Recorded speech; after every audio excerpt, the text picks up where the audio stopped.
नमस्कार दोस्तों, आप सभी का स्वागत है यूट्यूब चैनल डी गार्डन में।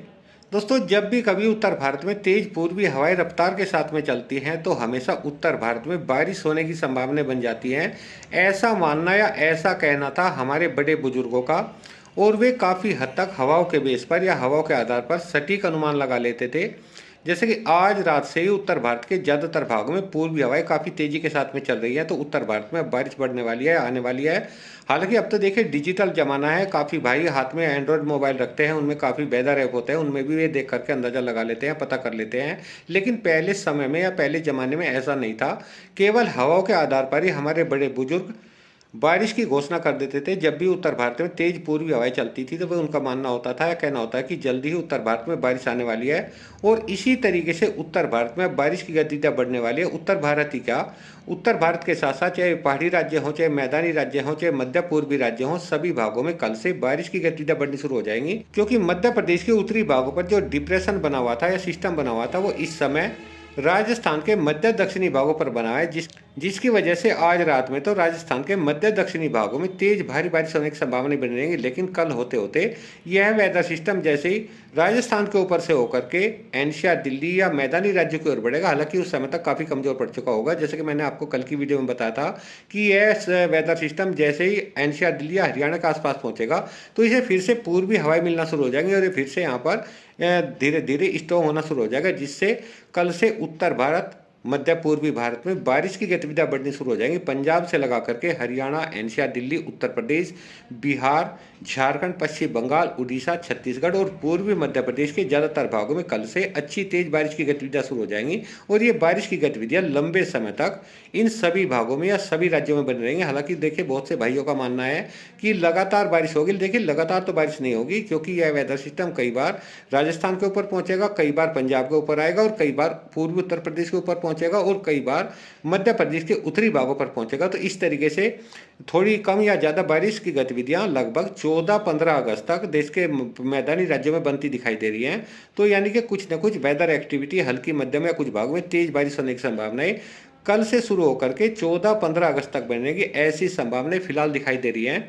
तो आइए जान लेते हैं कि अगले 24 घंटों के दौरान देश के किन किन भागों में या किन किन राज्यों में तेज भारी बारिश होने की संभावनाएं हैं। तो ये देखिए दोस्तों, इस समय जैसा कि आप सैटेलाइट पिक्चर में देख पा रहे हैं, यह वेदर सिस्टम इस समय राजस्थान के मध्य दक्षिणी भागों पर बना हुआ है, जिससे यहाँ पर घने बादल छाए हुए हैं। और आज रात में तो राजस्थान के मध्य दक्षिणी, मध्य पश्चिमी और मध्य पूर्वी भागों में अच्छी बारिश होने की संभावना बनेंगी। यानी कि जैसलमेर से लगा करके बाड़मेर, जोधपुर, नागौर, सीकर, अजमेर, जयपुर, पाली, सिरोही, जालोर, इन जिलों के ज़्यादातर भागों में अच्छी तेज भारी बारिश होने की संभावना बनेंगी। इसके अलावा राजसमंद, चित्तौड़गढ़, उदयपुर, प्रतापगढ़, डूंगरपुर, बांसवाड़ा, भीलवाड़ा, बूंदी, कोटा, बारन, झालावाड़, टोंक, इन जिलों के भी ज़्यादातर भागों में हल्की मध्यम में कुछ भागों में तेज बारिश होने की संभावना बनेंगी। लेकिन राजस्थान के इन सभी भागों में अच्छी भारी बारिश देने के बाद में आज रात में अगले 24 घंटों के दौरान तक यह वेदर सिस्टम काफ़ी कमज़ोर पड़ जाएगा। और जैसे यह कमज़ोर पड़ेगा तो इसे दक्षिणी पश्चिमी हवाएं पीछे की ओर धकेलना शुरू कर देंगे, जिससे वेदर सिस्टम धीरे धीरे राजस्थान के ऊपर से होकर के एनसीआर, दिल्ली या हरियाणा की ओर बढ़ेगा।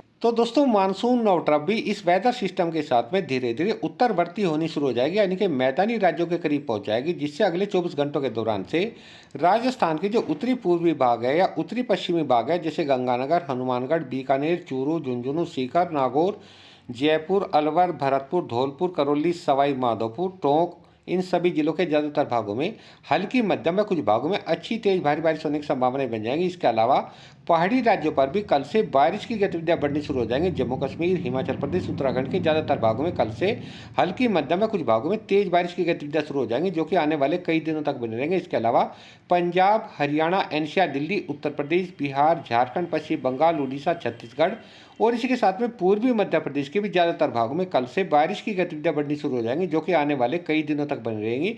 जैसे कि मैंने आपको पहले बताया कि यह वेदर सिस्टम अगले 24 घंटों के दौरान तक काफ़ी कमज़ोर पड़ जाएगा और कमज़ोर होने के बावजूद ही इसे दक्षिणी पश्चिमी हवाएं पीछे की ओर धकेल करके एनसीआर, दिल्ली, हरियाणा के करीब पहुंचा देंगी। लेकिन जैसे ही हरियाणा, एनसीआर, दिल्ली के करीब पहुंचेगा तो पूर्वी हवाएं से फिर से मिलना शुरू हो जाएगी। और जैसे कि आप सभी जानते हैं, कोई भी वेदर सिस्टम हो, जब धीरे धीरे वो बारिश देता रहता है तो उसके पास में नमी की मात्रा काफ़ी कम होती रहती है, इसलिए वह धीरे धीरे कमज़ोर पड़ना शुरू हो जाता है। लेकिन जैसे उसे फिर से नमीदार हवाएं मिलते हैं या नमी की मात्रा मिलना शुरू हो जाती है तो फिर से वह स्ट्रॉन्ग होना शुरू हो जाता है। तो इसी तरीके से यह सर्कुलेशन भी कल काफ़ी कमज़ोर हालत में दिल्ली के आसपास पहुंचेगा, और जैसे ये दिल्ली या हरियाणा के आसपास पहुंचेगा, दक्षिणी भागों पर पहुंचेगा, तो बंगाल की खाड़ी से आने वाली नमीदार हवाएं यहाँ पर इसे फिर से मिलना शुरू हो जाएगी। इसलिए यहाँ पर फिर से धीरे धीरे एक स्ट्रॉन्ग सर्कुलेशन बन जाएगा और आने वाले कई दिनों तक उत्तर भारत में ही बना रहेगा। कई बार तो यह सिस्टम देखिए मध्य प्रदेश के उत्तरी भागों पर पहुंच जाएगा, कई बार उत्तर प्रदेश के ऊपर पहुंचेगा और कई बार राजस्थान के ऊपर पहुंचेगा।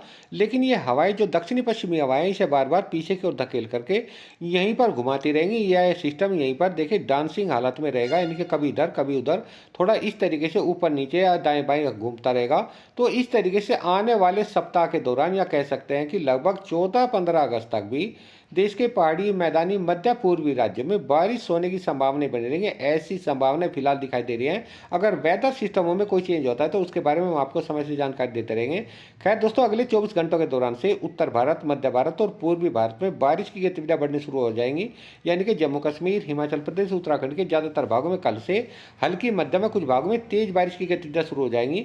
इसके अलावा राजस्थान के उत्तरी पश्चिमी और उत्तरी पूर्वी भागों के साथ साथ पंजाब, हरियाणा, एनसीआर, दिल्ली और उत्तर प्रदेश के ज़्यादातर भागों में बादल छाए रहेंगे व हल्की बारिश या कुछ भागों में हल्की से मध्यम बारिश होने की संभावनाएं बन जाएंगी। इसके अलावा बिहार, झारखंड, पश्चिम बंगाल, उड़ीसा, छत्तीसगढ़ और पूर्वी मध्य प्रदेश के काफ़ी भागों में कल से हल्की मध्यम बारिश होने के साथ साथ काफ़ी भागों में अच्छी तेज भारी बारिश होने की संभावनाएं बन जाएंगी। जहाँ दोस्तों पूर्वी मध्य प्रदेश के जो उत्तरी पूर्वी भाग है या दक्षिणी पूर्वी भाग है, यानी कि टीकमगढ़, छतरपुर, पन्ना, सतना, रीवा, सिद्दी, सिगरौली, शहडोल, अनूपपुर, डिंडोरी, मंडला, बालाघाट, सिवनी, छिंदवाड़ा, नरसिंहपुर, जबलपुर, कटनी, उमरिया, इन सभी जिलों के ज़्यादातर भागों में हल्की मध्यम में कुछ भागों में अच्छी तेज बारिश होने की संभावनाएं बनेंगी। हालांकि पश्चिमी मध्य प्रदेश में कल से देखिए बारिश में थोड़ी सी कमी देखने को मिलेगी, लेकिन फिर भी पश्चिमी मध्य प्रदेश के मध्य उत्तरी भागों में हल्की बारिश होने के साथ साथ इक्का दुक्का स्थान पर हल्की से मध्य बारिश होने की संभावनाएं बनेंगी। लेकिन कल से बाद में पश्चिमी मध्य प्रदेश के भी काफी भागों में थोड़ी सी बारिश बढ़ जाने की संभावनाएं दिखाई दे रही है। इसके अलावा छत्तीसगढ़ के ज्यादातर भागों में अगले 24 घंटों के दौरान हल्की मध्यम में कुछ भागों में तेज बारिश होने की संभावनाएं बनेंगी। कोरिया से लगा करके सूरजपुर, बलरामपुर, जसपुर, सरगुजा, बिलासपुर, कोरबा, रायगढ़, मुंगेली, जांजगीर चांपा, बालोद बाजार, महासमुंद, कवर्धा, बेमतारा, रायपुर, दुर्ग, राजनांदगांव, बालोद, धमतरी, गरियाबंद, कांकेर, कोड़ागांव, नारायणपुर, बस्तर, बीजापुर, दंतेवाड़ा, सुकमा, इन सभी जिलों के ज्यादातर भागों में हल्की मध्यम में कुछ भागों में अच्छी तेज भारी बारिश होने की संभावनाएं बनी रहेंगी। इसी के साथ में विदर्भ के मध्य पूर्वी भागों के साथ साथ तेलंगाना के भी उत्तरी भागों में हल्की मध्यम में कुछ भागों में अच्छी तेज भारी बारिश होने की संभावनाएं बनेंगी। हालांकि गुजरात और महाराष्ट्र के मध्य भागों के साथ साथ मराठवाड़ा के ज्यादातर भागों में कल बारिश होने की संभावना तो बहुत ही कम रहेंगी। किसी का दुक्का भागों में हल्की बौछारें, हल्की बारिश हो सकती है। इसके अलावा झारखंड, पश्चिम बंगाल, उड़ीसा की बात करें तो झारखंड, पश्चिम बंगाल, उड़ीसा के भी काफी भागों में कल से हल्की मध्यम में कुछ भागों में अच्छी तेज भारी बारिश होने की संभावनाएं बन जाएंगी। बिहार की बात करें तो बिहार के ज्यादातर भागों में कल से बारिश की गतिविधियां बढ़नी शुरू हो जाएंगी और आने वाले 2-3 दिनों के दौरान बिहार के ज्यादातर भागों में अच्छी बारिश होने की संभावनाएं बनेंगी। इसके अलावा उत्तर प्रदेश की बात करें तो पूर्वी उत्तर प्रदेश के जो मध्य उत्तरी भाग है या मध्य पश्चिमी या दक्षिणी भाग है, यानी कि शराबस्ती से लगा करके बलरामपुर, सिद्धार्थनगर, महाराजगंज, कुशीनगर, देवरिया, बलिया, गाजीपुर, भदोई, चंदौली, सोनभद्र, मिर्जापुर, प्रयागराज, चित्रकूट, बांदा, फतेहपुर, प्रतापगढ़, कौशाम्बी, जौनपुर, सुल्तानपुर, आजमगढ़, गोरखपुर, गोंडा, बस्ती, अयोध्या, रायबरेली, अमेठी, इन सभी जिलों के ज्यादातर भागों में हल्की मध्यम में कुछ भागों में तेज बारिश होने की संभावना बनेंगी। हालांकि उत्तर प्रदेश के मध्य भागों में हल्की बारिश होने की संभावना ज्यादा रहेंगी। किसी इक्का दुक्का भागों में हल्की से मध्यम बारिश हो सकती है। इसके अलावा पश्चिमी उत्तर प्रदेश की बात करें, वैसे तो पश्चिमी उत्तर प्रदेश के भी ज्यादातर भागों में हल्की बारिश होने के साथ साथ इक्का दुक्का स्थान पर हल्की से मध्यम बारिश होने की संभावना बनी रहेंगी। लेकिन पश्चिमी उत्तर प्रदेश के जो उत्तरी भाग है, शामली, सहारनपुर, मुजफ्फरनगर, बागपत, मेरठ, गाजियाबाद, गौतम बुद्ध नगर, बिजनौर, मुरादाबाद, रामपुर, बरेली, पीलीभीत, लखीमपुर खीरी, इन जिलों के ज्यादातर भागों में हल्की मध्यम में कुछ भागों में तेज बारिश होने की संभावना बनी रहेगी। एनसीआर, दिल्ली और हरियाणा की बात करें तो देखिए एनसीआर, दिल्ली और हरियाणा के भी वैसे तो ज्यादातर भागों में अगले 24 घंटों के दौरान हल्की बारिश होने की संभावना है। लेकिन एनसीआर दिल्ली के दक्षिणी पश्चिमी भागों के साथ साथ हरियाणा के भी जो भाग एनसीआर दिल्ली से सटे हुए हैं, यानी कि महेंद्रगढ़, चरखी दादरी, रेवाड़ी, गुरुग्राम, मेवात, पलवल, रोहतक, झज्जर, इन जिलों के कुछ भागों में हल्की बारिश होने के साथ साथ इक्का दुक्का स्थान पर हल्की से मध्यम बारिश होने की संभावना बनेगी। इसके अलावा पंजाब की बात करें तो पंजाब के ज्यादातर भागों में तो हल्की मध्यम बारिश होने की संभावना है। खासतौर पर पंजाब के जो उत्तरी भाग हैं, पठानकोट, गुरदासपुर, होशियारपुर, जालंधर, लुधियाना, रूपनगर, चंडीगढ़, फतेहगढ़ साहिब, संगरूर, इन सभी भागों में अच्छी बारिश होने की संभावना बनी रहेंगी। और दोस्तों राजस्थान के बारे में मैंने पहले बता दिया है। राजस्थान के उत्तरी पश्चिमी भागों में तो हल्की बारिश होने के साथ साथ इक्का दुक्का स्थानों पर हल्की से मध्यम बारिश होने की संभावना है, लेकिन पूर्वी राजस्थान के उत्तरी पूर्वी भागों में अच्छी तेज भारी बारिश होने की संभावना बनेगी। तो ये थी आज की मौसम जानकारी। एक नई जानकारी के साथ फिर मिलते हैं, तब तक के लिए सभी दोस्तों को नमस्कार।